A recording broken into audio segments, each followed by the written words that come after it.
There's often confusion about what it means to be Aborigine, and so we're just going to take a moment to clarify exactly what is meant by this term Aborigine. What is an Aboriginal? And the relationship of that to the construct of indigenous or native. So we're going to start off by looking at this word Aborigine in a few languages. And so you can see in English, Aborigine is related to either people, animals, or plants. And it's talking about basically where did these things originate, or what was in a particular space in the earliest time. And so we're looking at the original. We're trying to figure out what was first there. And so when you look at the Latin, you see that it holds on to the same idea. And so you have origin, or from the beginning. And here you see the Greek indicates that Aborigine means indigenous. Then you have a specification for nativity, meaning born in that place. Now there is a distinction between Aborigine and native and indigenous, because Aborigine means something very, very specific in terms of the people. A person can actually be native to a land, meaning they were born in that land, they were natal with respect to that land. However, it doesn't mean that they were the original. And so the most important term in terms of either natural law or positive law is the construct of Aborigine. It's the original. And you can see here in Arabic, it gets very specific. In Arabic, you see it means the original people. It means home. This is important to keep in mind because you have a number of individual groups in the Americas who are identifying as Indian, who are identifying as indigenous. And even though they may identify as native, it doesn't necessarily mean that they are also Aboriginal. And so you have individuals who are indicating that when people came over from different places, as long as they got here before the colonizers got here, they can qualify as Indian, or they can qualify as indigenous, or they can qualify as Aboriginal. Now, they may qualify in terms of their descendants as native. Their descendants may even qualify as indigenous, but neither they nor their descendants qualify as Aboriginal. And so Aboriginal is a big umbrella, and it's the most important umbrella that you want to get under in terms of natural law. And what you see here when you look at the etymology is Aborigine is understood as a person, animal, or plant that has been in the country or the region from the earliest times. It is the first inhabitants. This is the commencing entity. It's the source. It's the original. What is descended from the original? That's what this Aboriginal dynamic is all about. Now, what's interesting about this is that this construct comes from the Romans. And so this gives credence to this assertion that many of the what are known as American Indian groups today, that there is some Roman ancestry coming from those Moriscos and those Marranos who acted as colonizers in this entire situation. And so you see the same dynamic going on in Australia, and you see a similar dynamic going on in South Africa. Now, some people read the part ab in the Aboriginal and think it means something other than what it actually means. And so you have to dig a little deeper than just decoding the word and think about what is this construct communicating. And so some people will think that it means ab as an away from or the opposite of. It doesn't mean the opposite of. It means from. So descended from, coming away from, down from, descended from, as a consequence of. And so that's what this ab is about. It's from the original, away from the original, down from the original, in relation to the original, as a consequence of the original, from the beginning, from the original. And so keep that in mind when you are talking about this idea of Aboriginal, because it has a specific meaning, and it's not the meaning that some people are asserting that it means. Because some people are saying when you put ab on the front of it, that it then means that it's not the original. That's not what it's saying. It's like you were talking about your descendants. Your descendants are from you.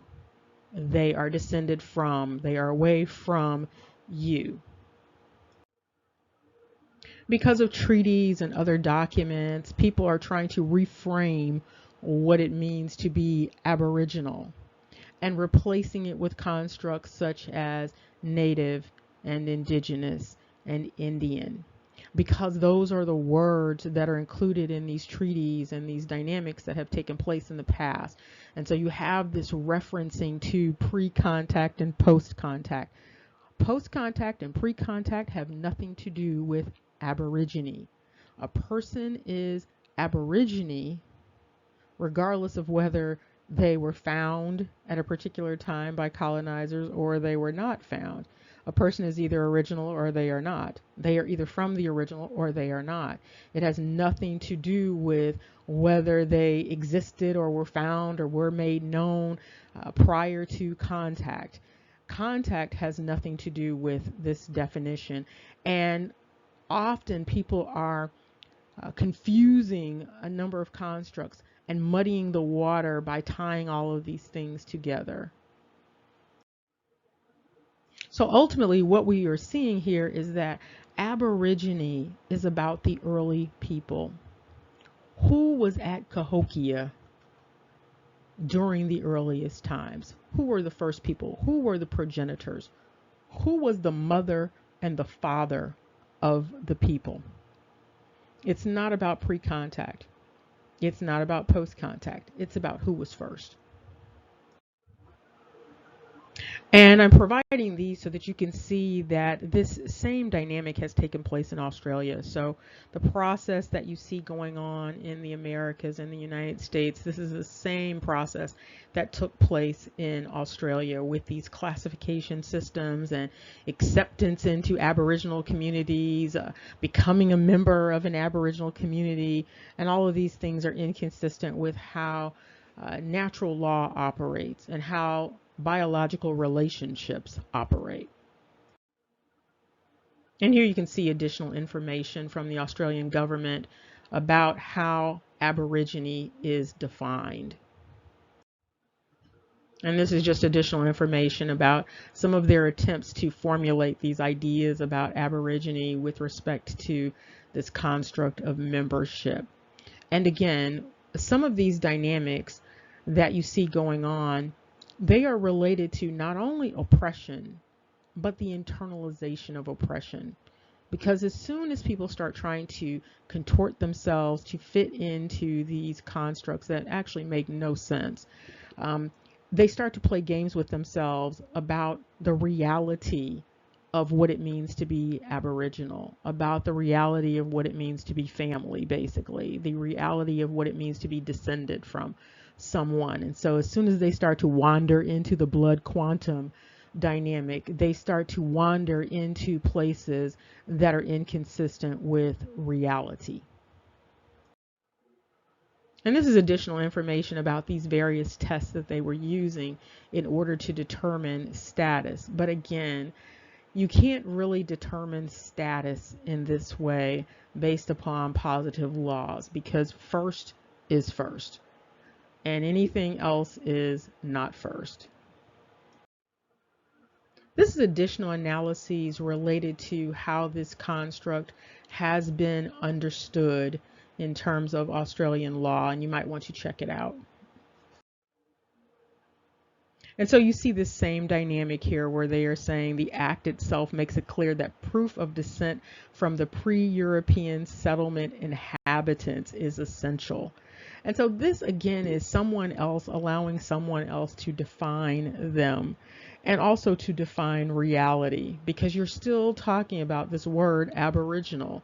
And so there is this acceptance of this definition of aboriginal that is inconsistent with the actual definition of aboriginal. Now, hopefully, you have a better sense of what it means to be aboriginal, and you have food for thought for thinking about whether the group that you belong to naturally is an aboriginal group, is an indigenous group, is a native group. The most important thing, however, is that you start to identify who you are and define who you are for you. It's insufficient to just accept a definition of self, a definition of family, a definition of aboriginal based upon what some colonizers hundreds of years ago did. You need to think for yourself and formulate these ideas for yourself. And you also need to think about the fact that the law is flexible. And so even though there may be some determination today about what it means to be American Indian, what it means to be indigenous, what it means to be Native American, that doesn't mean that that's going to be the definition at all times. You are free to challenge any of these definitions and assert your position regarding your identity. So you can challenge the doll's role. You can challenge whatever it is that you want to. You are not stuck with whatever definition may have been provided in the past, even though you say, you know, these treaty names are on here and they say Indian and they don't say anything else. And so therefore I have to go along with this. That's not necessarily the case, because what is an Indian may mean different things at different times, and you are at complete freedom to challenge and question any of these definitions, any of these constructs, and any legalities that grow out of them. Remember, knowledge is power. Take care. See you soon.